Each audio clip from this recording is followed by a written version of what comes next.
The hall was silent, except for the soft scrape of sandals on stone. A man with crippled feet stood trembling at the edge of royal judgment.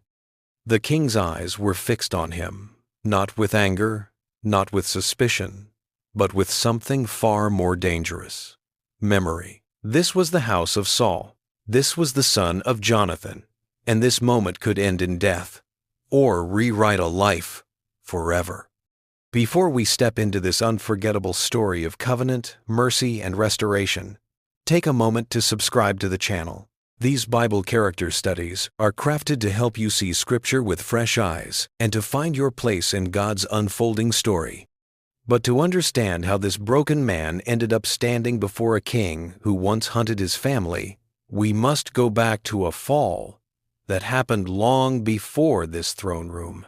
The shout came without warning. Panic tore through the palace corridors like fire through dry grass.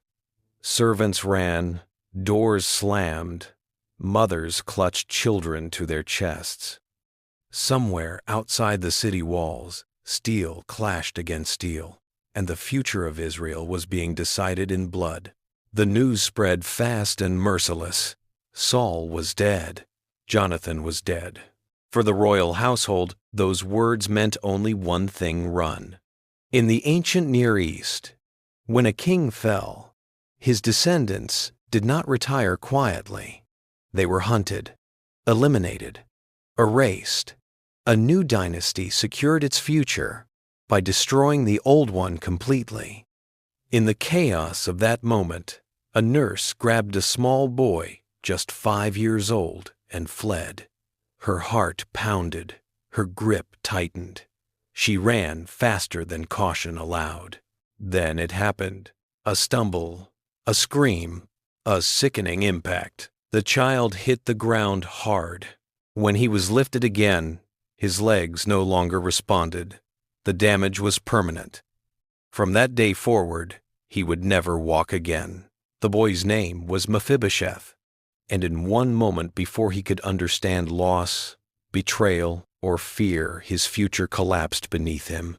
But what Mephibosheth did not know was that another moment, years later, would lift him higher than he could ever imagine. Mephibosheth was born into privilege, but not luxury as we understand it today. He was the grandson of King Saul, Israel's first monarch. He was the son of Jonathan, the beloved warrior, the man after God's own heart in loyalty, the prince who chose covenant over ambition. Jonathan had made a covenant with David, the shepherd warrior chosen by God. They had sworn before the Lord that their love would outlive rivalry, that kindness would not die with power. But covenants are fragile things, especially when the people who made them are gone. After Saul and Jonathan fell on Mount Gilboa, the kingdom fractured. David eventually became king, but Saul's remaining family scattered like refugees. Mephibosheth, crippled and vulnerable, was taken far from the palace to a place called Lo-debar. Lo-debar was not just a location, it was a condition. The name itself meant no pasture, no word, no provision.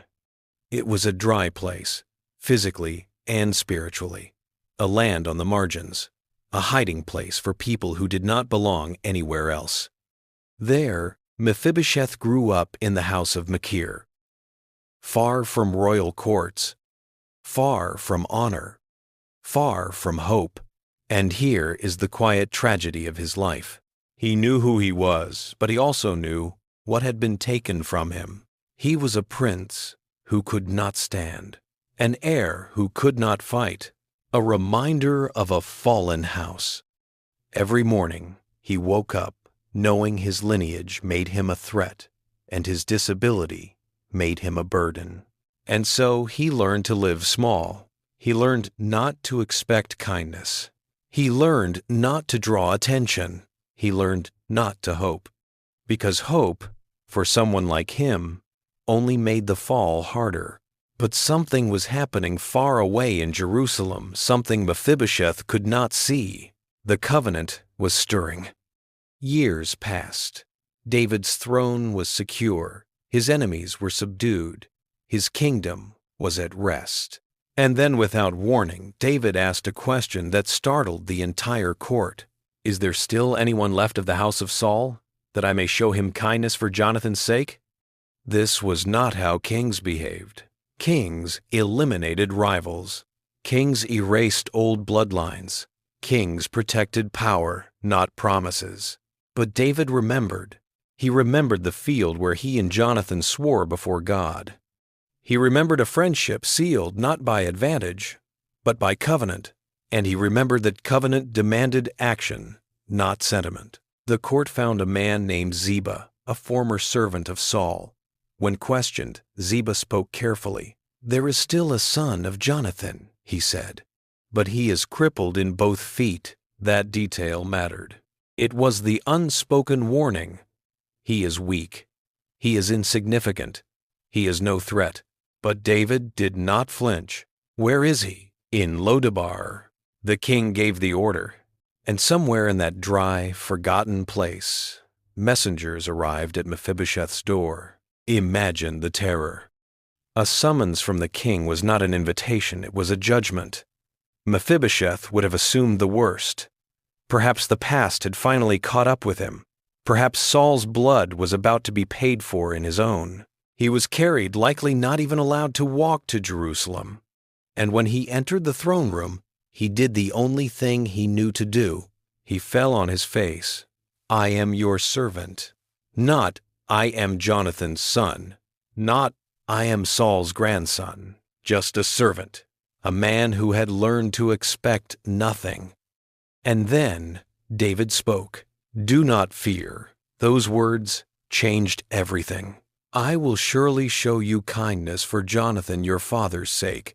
I will restore to you all the land of Saul your grandfather, and you shall eat at my table continually." Mephibosheth wept. He could barely understand what he was hearing. Land restored. Honor returned. A seat at the king's table. Not because he earned it, not because he deserved it, but because of a covenant made long before he ever fell. This moment teaches every believer something profound. Grace does not ask where you failed, it asks whose covenant you belong to. From that day forward, Mephibosheth lived in Jerusalem. The same city that once hunted his family now fed him daily. The same throne that could have destroyed him protected him. He ate at the king's table like one of the king's sons. And here is the detail Scripture quietly emphasizes. At the table, his crippled feet were hidden. No one saw his brokenness there. No one measured his worth by what he could not do. He was known by proximity to the king, not by his past. This is how God deals with those he restores. He does not erase the scars. He covers them with presence. Mephibosheth did not become a warrior.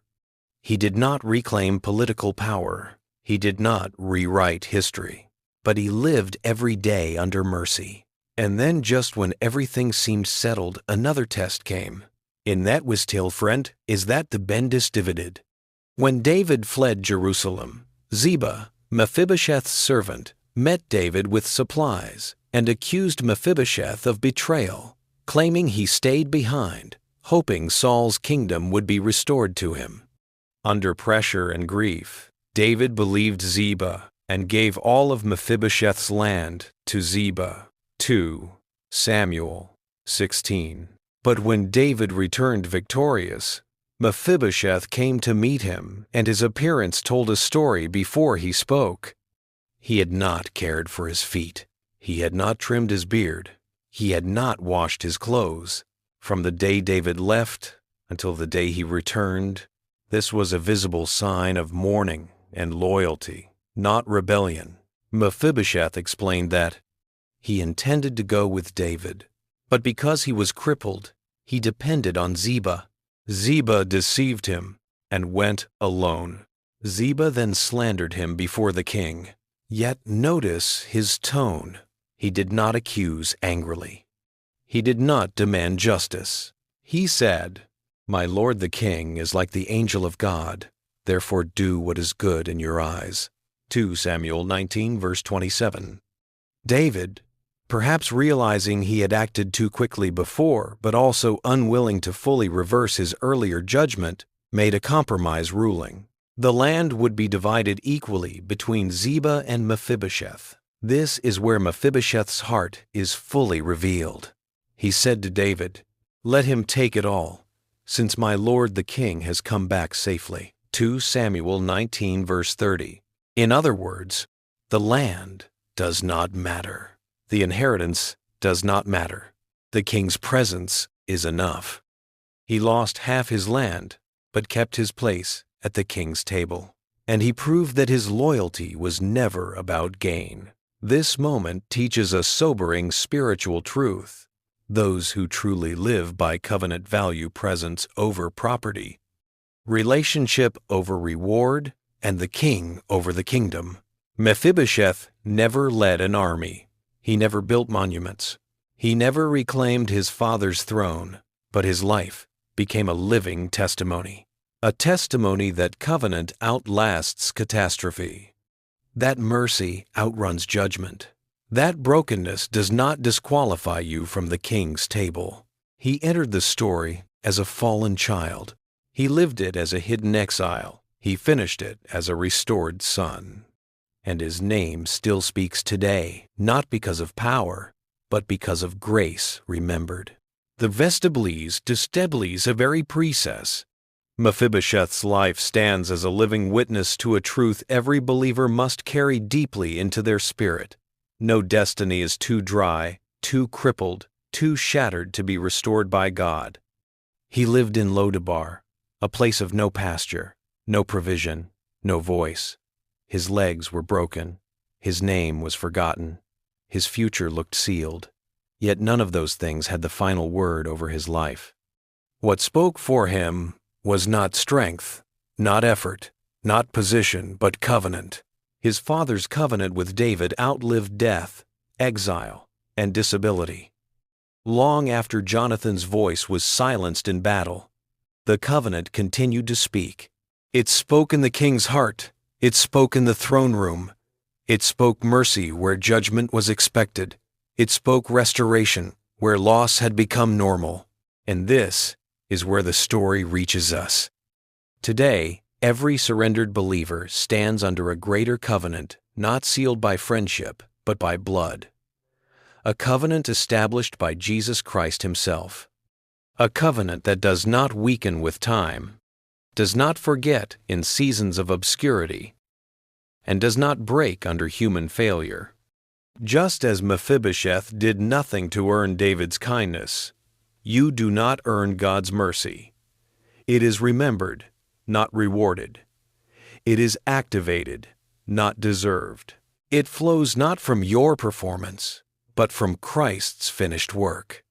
You may feel hidden in your own Lo-debar, carrying wounds you did not choose, living with limitations you did not cause, buried under labels that say your best days are behind you. But hear this clearly. Covenant speaks louder than circumstances. Your broken places do not silence God's promises. Your weakness does not cancel divine remembrance. Your past does not disqualify you from the king's table. When God remembers his covenant, restoration follows not always instantly, not always dramatically, but always intentionally. Land is restored. Identity is healed. Dignity is returned. And even when scars remain, you are seated where sons belong. Mephibosheth never walked again, but he walked in favor. He never fought again, but he lived in peace. He never reclaimed a throne, but he ate at one. And so will all who surrender to God's covenant. Let this truth settle in your heart. What you cannot fix, covenant can restore. What you cannot speak for yourself, Christ speaks for you. And what looked finished in your life is not finished because covenant is still speaking. Remain surrendered. Remain seated at the table. And trust the God whose mercy outlives every fall. Thank you for watching. If this story spoke to you, stay with us. There are many more lives in Scripture waiting to be remembered. and many more tables where grace still calls broken sons home.